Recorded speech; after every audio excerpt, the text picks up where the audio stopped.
வணக்கம், நான் உங்கள் ஹரி பேசுகிறேன். இது உங்களுடைய Hari's tips YouTube channel. So இன்றைக்கி நம்ம என்ன தலைப்பு பார்க்க போகிறோம் அப்படின்னு பார்த்தீங்கன்னா, அவயோக பரிவர்த்தனை என்றால் என்ன அப்படின்ற விஷயத்தை வந்து பார்க்க போகிறோம்.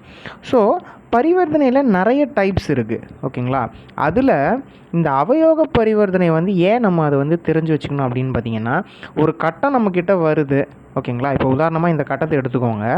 இப்போ இந்த கட்டத்தில் என்ன பரிவர்த்தனை இருக்குது அப்படின்னு நம்ம பார்த்தோன்னா 1-7 பரிவர்த்தனை. ஸோ 1-7 பரிவர்த்தனை அப்படின்னு இருந்துடுச்சு அப்படின்ற பட்சத்தில் அவங்களுக்கு வந்து ஒரு மிகப்பெரிய துரோகம் நடக்கும்ன்றதை ஃபஸ்ட்டு வந்து ஞாபகம் வச்சுக்கோங்க மைண்டில், ஓகேங்களா? ரெண்டாவது, மற்ற பரிவர்த்தனைகள் வந்து அவ்வளோ பாதிப்பை கொடுக்குமா அப்படின்னு கேட்டிங்கன்னா, எஸ்பெஷலாக 6, 8, 12 இந்த பரிவர்த்தனைகளில் வந்து பார்த்திங்கன்னா 2 மடங்கு துன்பம், 1 மடங்கு வந்து ஒரு நல்லது நடக்கும் 6, 8, 12க்கு. மற்ற பரிவர்த்தனைகளில் அதாவது 1, 3 அப்புறம் வந்து 1, 2, 2, 5 அதாவது மற்ற பாவகங்கள், ஓகேங்களா? அதில் வந்து பார்த்திங்கன்னா ஜாதகருக்கு 2 மடங்கு நன்மையும் 1 மடங்கு தீமையும் நடக்கும். சில டைமில் அந்த தீமையும் வந்து தடுக்கப்படுகிறது, ஓகேங்களா? இவ்வளோ தான் பரிவர்த்தனையுடைய பலன்கள். ஆனால் இப்போ இந்த ஜாதக கட்டத்தை எடுத்துக்கோங்க. இவருக்கு 1-7 பரிவர்த்தனை, ஓகேங்களா? இவர் சென்னையில் இருக்கக்கூடிய ஒரு காலேஜில் மிகப்பெரிய HOD, head of the department. இவருக்கு 1-7 பரிவர்த்தனை. இப்போ இந்த 1-7 பரிவர்த்தனை எப்போ வேலை செய்யும் அப்படின்னு நிறைய பேர் கேட்பாங்க. ஐயோ, எப்போ வந்து இது வேலை செய்யும்? 1-7 பரிவர்த்தனை இருந்தால் என்னென்னா, கூட இருக்கவங்களே துரோகம் பண்ணிவிடுவாங்கன்னு அர்த்தம். கூட இருக்கவங்களே உங்களுக்கு வந்து குழி பறிக்க போகிறாங்க, கூட இருக்கவங்களே உங்களுக்கு வந்து பள்ளத்தை தோண்ட போகிறாங்க அப்படின்னு அர்த்தம். இவருக்கு புதனும் குருவும் பரிவர்த்தனை. லக்கணத்தில் திக்பலத்தில் இருக்கக்கூடிய புதன் அதே பரிவர்த்தனையாகி 7ஆம் இடத்துக்கு போயிடுது. 7ஆம் இடத்துல இருக்க அந்த குரு பரிவர்த்தனையாகி லக்னத்துக்கு திக்பலத்துக்கு வந்துடுது, ஓகேங்களா? இது ஒரு வகையில் நல்லாவே இருந்தாலும் இதெல்லாம் நல்ல பலன்கள், இது வந்து சூப்பரான பலன்களை உங்களுக்கு வந்து கொடுக்கும் அப்படின்னே நம்ம வந்து சொல்லலாம். ஆனால் உண்மையாலுமே என்ன நடந்துச்சுன்னு அப்படின்னு கேட்டிங்கன்னா, இந்த கோச்சாரத்தில், ஓகேங்களா, இந்த சார்ட்லேயே இந்த கோச்சாரம் போட்டுருங்க. இந்த கோச்சாரத்தில் ராகு கேது கன்னி உள்ளேயும் மீனத்துக்குள்ளேயும் வந்துருச்சு. கன்னியில் வந்து கேதுவும் மீனத்தில் ராகுவும் வந்துருச்சு. இந்த டைமில் இந்த ஜாதகர் அவருடைய பதவியை இழந்துட்டார். பதவியை இழந்துட்டு அவர் வந்து என்ன ஆனார்னு கேட்டிங்கன்னா, அந்த காலேஜ் விட்டு வெளியே போக வேண்டிய நிலைமை வந்து அவருக்கு ஏற்பட்டுச்சு. கோச்சார புதன் அதே நேரத்தில் அந்த இடத்துக்கு வந்த அந்த டைமில். ஸோ எப்போவுமே இந்த பரிவர்த்தனை 1-7 பரிவர்த்தனை இருந்தது அப்படின்ற பட்சத்தில் இவர் மேலே ஒரு வீண் பழியை போட்டு இவரை வந்து துரத்தி விட்டுட்டாங்க அந்த காலேஜ்லேருந்து. இது நம்பர் 1. ரெண்டாவது முக்கியமான பலன்கள் என்னன்னு கேட்டிங்கன்னா, இவருக்கு இவருடைய சகோதரராலையும் சகோதரியாலையும் ஒரு மிகப்பெரிய துரோகம் நடந்ததுன்னே சொல்லலாம். அதாவது ஒரு டாக்குமெண்ட்டை இவருக்கு தெரியாமலே இவங்களுடைய சகோதரரும் சகோதரியும், இளைய சகோதரர் இளைய சகோதரி தான் புதன்.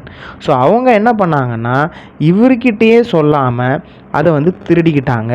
இவருக்கு பண்ணப்பட்டது ஒரு மிகப்பெரிய துரோகமாகவே நம்ம வந்து இருக்குன்னே சொல்லலாம். இந்த கோச்சாரத்தில் மட்டும்தான் இந்த பரிவர்த்தனை வந்து பயங்கரமான ஒரு அடியை கொடுக்கும். எப்போ புதன் வந்து அந்த மீனத்துக்குள்ளே என்ட்ரி ஆச்சோ, ஓகேங்களா, ப்ளஸ் அந்த சுக்கிரனை என்ட்ரி ஆச்சோ, சுக்கிரன் வந்து மீன லக்னத்துக்கு 3-8 அதிபதி, கண்டிப்பாக நல்லது செய்ய போகிறதே கிடையாது. ஸோ ஒரு மிகப்பெரிய அடியை, ஒரு மிகப்பெரிய பாதகத்தை இந்த ஜாதகருக்கு இந்த கோச்சாரம் வந்து கொடுத்துச்சுன்னே சொல்லலாம். இந்த கோச்சாரத்தில் இவர் வாங்கின அடி மாதிரி ஒரு லைஃப் டைமில் எங்கேயுமே வாங்கினதில்லை. திருப்பி எப்போ சார் இதே மாதிரி அடி வாங்குவார் அப்படின்னு கேட்டிங்கன்னா, மறுபடியும் குரு எப்போ வந்து மீனத்துக்கு வருதோ, இப்போ குரு வந்துட்டு போயிடுச்சு, அந்த மீனத்தில் குரு வரும்போது ஒரு மிகப்பெரிய அடி இவருக்கு வந்து விழுந்துச்சுன்னே சொல்லலாம். திருப்பி குரு வந்து பார்த்திங்கன்னா கன்னிக்கு வருவார் பார்த்திங்களா, அப்போது ஒரு மிகப்பெரிய அடியும், ப்ளஸ் இப்போ புதன் வந்து பார்த்திங்கன்னா மிதுனத்தில் இருக்குது, அந்த புதன் மூவ் ஆகி, ஓகேங்களா, கன்னிக்குள்ளே வருவார். அப்போ வரும்போதும் ஒரு மிகப்பெரிய அடி நடக்கும். எப்பெல்லாம் புதன் மற்றும் சுக்கிரன், ஓகேங்களா, கன்னியிலையும் மீனத்துக்குள்ளேயும் மாறி மாறி வந்துகிட்டே இருக்க எல்லா டைம்லையுமே இவருக்கு மிகப்பெரிய அடி விழும். அதே நேரத்தில் நல்லா கவனிங்க, அந்த புதன் அண்ட் குரு, ஓகேங்களா, இதில் புதனை கூட விட்டுடலாம், ஆனால் இந்த குரு உள்ளே வருது பார்த்தீங்களா, கன்னி உள்ளேயும் மீனத்துக்குள்ளேயும், அப்போல்லாம் மிகப்பெரிய இவருக்கு வந்து தொல்லையே வந்து இருக்குன்னே சொல்லலாம். இவருக்கு ஒரு 50-60 லட்ச ரூபா கடன் வேறு. ஏன் அப்படின்னு பார்த்தீங்கன்னா, எப்போவுமே ஒரு பலன் எடுக்கிறீங்க அப்படின்னா, ஒரு ஜாதக கட்டத்தை எடுத்து நம்ம பலன் சொல்ல போகிறோம் அப்படின்ற பட்சத்தில் குறைந்த பாகை பெற்ற கிரகம் எது, அதிக பாகை பெற்ற கிரகம் எதுன்னு பார்க்கணும். குறைந்த பாகை பெற்ற கிரகத்துக்கிட்ட நம்ம போகவே கூடாதுன்னு சொல்லுவோம். இவருடைய தந்தை வந்து இவருக்கு வந்து ரொம்ப பிடிக்கும். இவருடைய தந்தை இவருக்கு வந்து லோவஸ்ட் டிகிரி.